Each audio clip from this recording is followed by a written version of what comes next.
Ken, thanks so much for joining us today. My pleasure. In your work, you employ a variety of sources and whatnot, people, stories, events, artifacts, but where does place fit into the conversations you want to have? Place is central. You're looking to hear the ghosts and echoes of an inexpressibly wise past. That certainly can come from paintings, it can come from drawings, it can come from maps, it certainly comes from photographs if they're available for the period. But the thing that really provides it is the land itself, the space, the now quiet battlefields in which you hear those ghosts, you hear those echoes, and you're trying to essentially request with a very big pretty please from the past that it will yield up its secrets to you. And so being there in Gettysburg when they used to have the tall tower there, filming with a long lens on July 1st and 2nd and 3rd, the dawn and the heat of the afternoon where you can see the shimmering stuff, gives you a sense, in lieu of having footage of Pickett's charge, which does not exist, of what it was like. You had that to the cyclorama, you had that to sound effects and music and first-person voice and third-person narration. You have the ability to sort of politely knock and ask if the past would wake up for a second. Excellent. So outside of your work, then, why is it important to preserve these places, specifically battlefields? Well, I think what happens is, and it's particularly true in the United States, in which when de Tocqueville came over here in the 1830s, he saw a lot of really good stuff about us, but he also saw that our religion was the almighty dollar. And so what that does is it leaves you in a kind of very unsatisfying present without a past, and not necessarily even with your eye on the future. It's about things, it's acquisitive, it's transactional.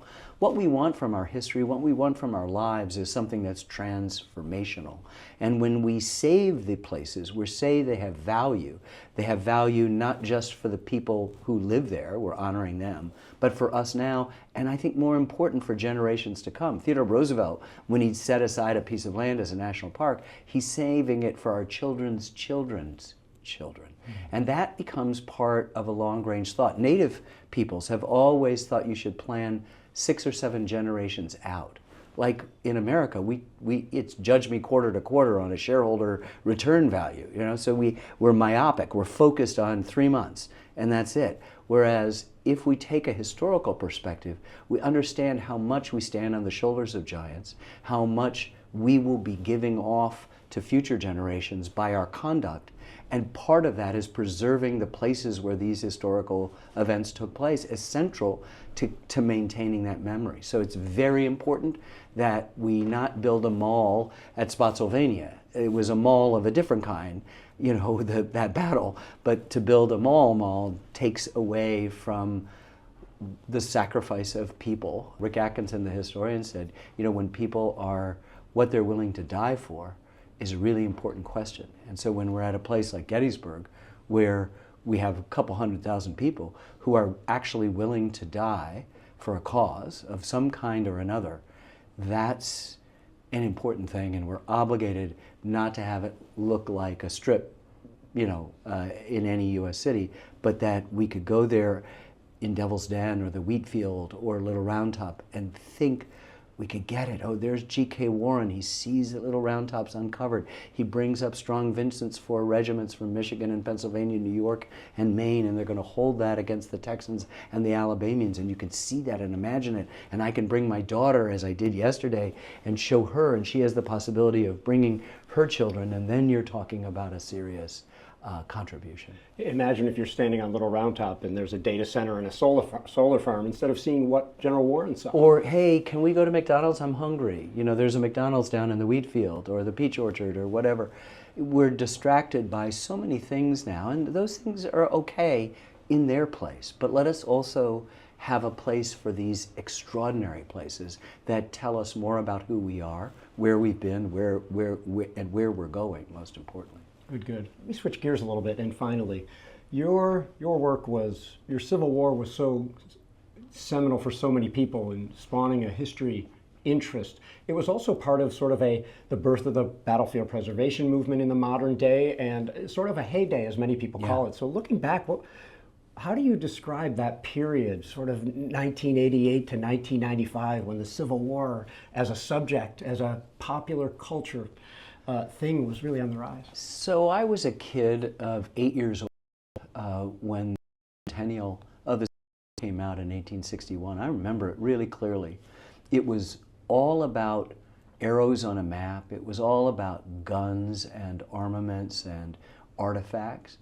And it was okay. I mean, I was a kid, and so I understood about it. I had a plastic blue and gray set, and because I was the older one, I always made my brother be the gray, and I was the blue. I always won, because that's what happened. And it had, you know, a dead tree, and it had a bridge, and we mounted stuff. We played it all the time. But I think it was wholly unsatisfying, because this is the single most important event, crisis in the history of the United States. And we didn't know enough about it, and we didn't ask enough questions about it. We had allowed the people who had lost it to define what it was. The lost cause had been romanticized instead of being for what it was, a kind of reimposition of white supremacy on newly freed African Americans in the South. It was celebrating a terrorist organization, the Ku Klux Klan. It was saying that all men aren't created equal, that there are lesser people, and that's not actually American. It may be how you might feel right now, but it's not actually what we're about.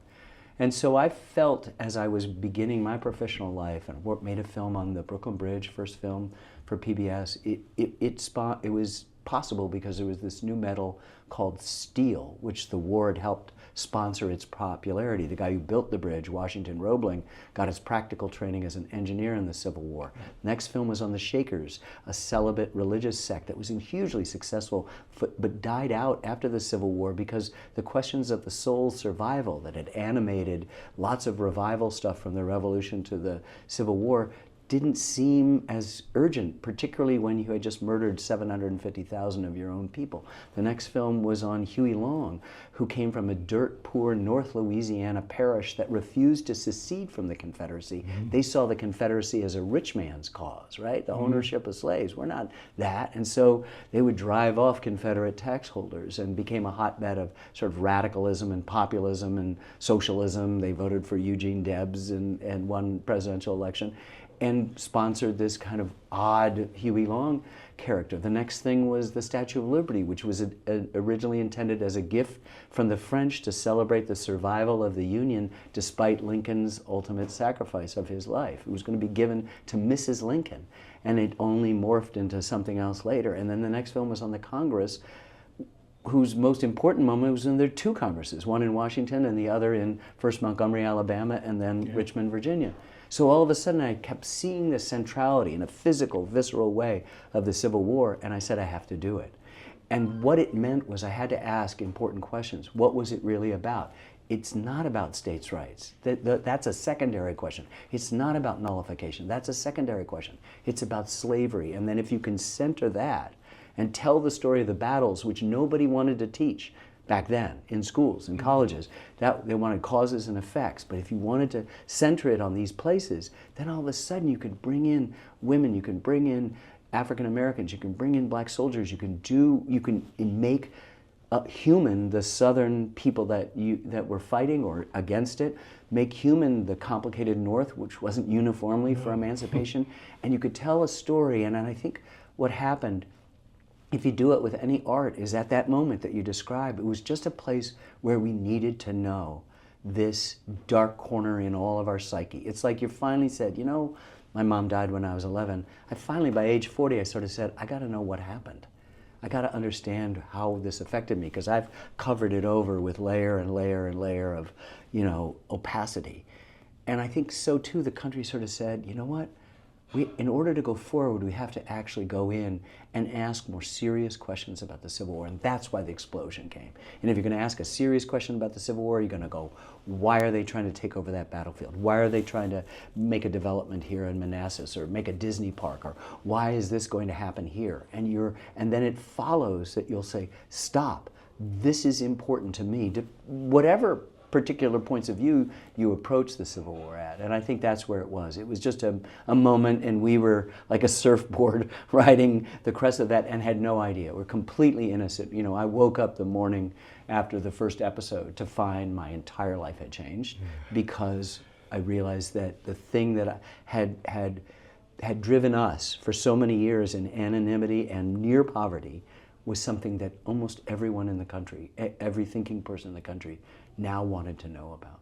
And that, was a wonderful thing, and it still happens. As I walk the battlefield, people will just come up and say, I watched this when I was 7 years old, and my dad and I watched it, or we saw it in school, and I saw your film. The first guy I met yesterday when I arrived here said, I saw your film and we moved to Gettysburg. So I wanted to thank you. I never thought I'd have a chance to thank you. Wow, excellent. On a speed round, because we're out of time basically, just anything about the import of history education. Are we optimistic? Should we be optimistic about the ability for young people to learn about this? Well, unfortunately, for a variety of reasons, being distracted by new technologies, we think we should only focus on STEM and not STEAM. That is to say, adding the arts, which would be the humanities, which would include history and ethics and civics and comparative religions and all the things that you need to be a good moral human being. And then you have the political divisions that would suggest that we don't need to know anything sort of disturbing about our past, which is crazy because kids see violence from the earliest age on their devices and their coaches yell at them for not doing this, but somehow you can't know that 7 generations ago it wasn't really a good deal to be a slave, particularly in a country that had proclaimed to the world that all men were created equal and were bragging about it. So we're up against some forces that I would call kind of retrograde forces, and it just means that if you want to know the truth, if you want to be an umpire calling balls and strikes, that's what it's about. Are sometimes we haven't done good stuff? Of course. Are there some times that we've done great stuff? Absolutely. We are, as Lincoln said in his address to Congress, the last best hope of Earth. The only thing that will ensure that we won't be the last best hope of Earth is if we don't teach an honest history. Wow. Thanks so much for all your thoughts today. Great. And for joining us and for everything. Great. Thanks. Hello, this is Trace Atkins. To stay up to date on all the latest and coolest videos, please subscribe to the Trust YouTube channel. Preserve, educate, inspire.